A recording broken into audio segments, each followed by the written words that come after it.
भक्त और भगवान। सदना नाम का एक कसाई था। वह बहुत ही ईमानदार था। वो भगवान के नाम कीर्तन में मस्त रहता था।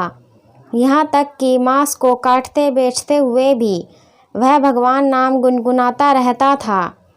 एक दिन वह अपनी ही धुन में कहीं जा रहा था कि उसके पैर से कोई पत्थर टकराया।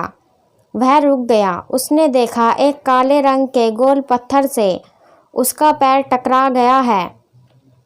उसने वह पत्थर उठा लिया, वह जेब में रख लिया, यह सोचकर कि यह मांस तोलने के काम आएगा। वापस आकर उसने वह पत्थर मांस के वजन तोलने के काम में लगाया। कुछ ही दिनों में उसने समझ लिया कि यह पत्थर कोई साधारण नहीं है। जितना वजन उसको तोलना होता, पत्थर उतने वजन का ही हो जाता। धीरे धीरे यह बात फैलने लगी कि सदना कसाई के पास वजन तोलने वाला पत्थर है।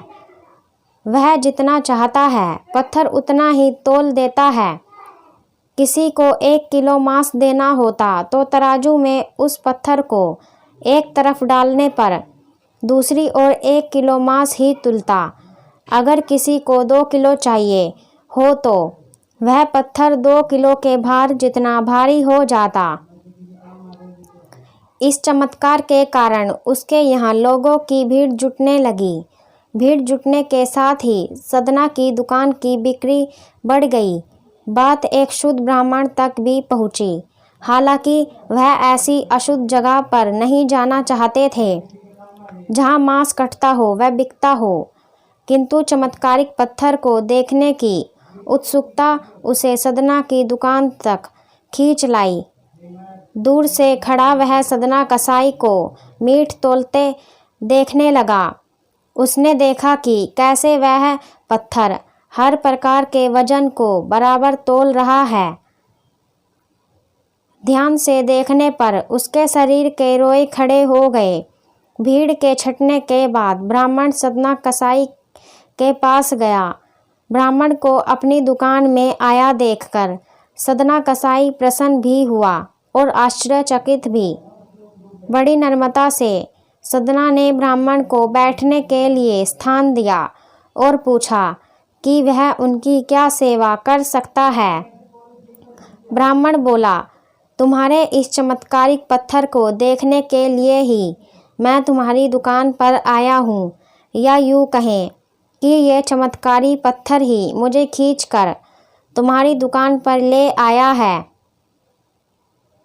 बातों ही बातों में उन्होंने सदना कसाई को बताया कि जिसे पत्थर समझकर वो मांस तोल रहा है, वास्तव में वो शालिग्राम जी हैं, जो कि भगवान का स्वरूप होता है। शालिग्राम जी को इस तरह गले कटे मांस के बीच में रखना व उनसे मांस तोलना बहुत बड़ा पाप है। सदना बड़ी ही सरल प्रकृति का भक्त था। ब्राह्मण की बात सुनकर उसे लगा कि अनजाने में मैं तो बहुत बड़ा पाप कर रहा हूँ। अनुनय विनय करके सदना ने वह शालिग्राम उस ब्राह्मण को दे दिया और कहा कि आप तो ब्राह्मण हैं, अतः आप ही इनकी सेवा परिचर्या करके इन्हें प्रसन्न करें। मेरे योग्य कुछ सेवा हो तो मुझे अवश्य बताएं। ब्राह्मण उस शालिग्राम शिला को बहुत सम्मान से घर ले आए। घर आकर उन्होंने शालिग्राम को स्नान करवाया, पंचामृत से अभिषेक किया व पूजा अर्चना आरंभ कर दी। कुछ ही दिन बीते थे कि उन ब्राह्मण के स्वप्न में श्री शालिग्राम जी आए। वह कहा, हे ब्राह्मण, मैं तुम्हारी सेवाओं से प्रसन्न हूँ, किंतु तुम मुझे उसी कसाई के पास छोड़ आओ।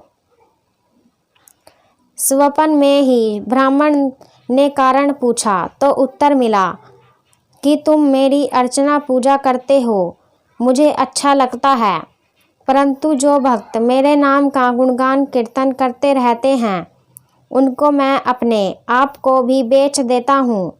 सदना तुम्हारी तरह मेरा अर्चन नहीं करता है, परंतु वह हर समय मेरा नाम गुनगुनाता रहता है। जो कि मुझे अच्छा लगता है, इसीलिए तो मैं उसके पास गया था। ब्राह्मण अगले दिन ही सदना कसाई के पास गया। वह उनको प्रणाम करके सारी बात बताई। वह शालिग्राम जी को उन्हें सौंप दिया। ब्राह्मण की बात सुनकर सदना कसाई की आंखों में आंसू आ गए। मन ही मन उन्होंने मांस बेचने खरीदने के कार्य को बंद करने की सोची और निश्चय किया कि यदि मेरे ठाकुर को कीर्तन पसंद है तो मैं अधिक से अधिक समय नाम कीर्तन ही करूँगा। आप सभी को मेरा नमस्ते।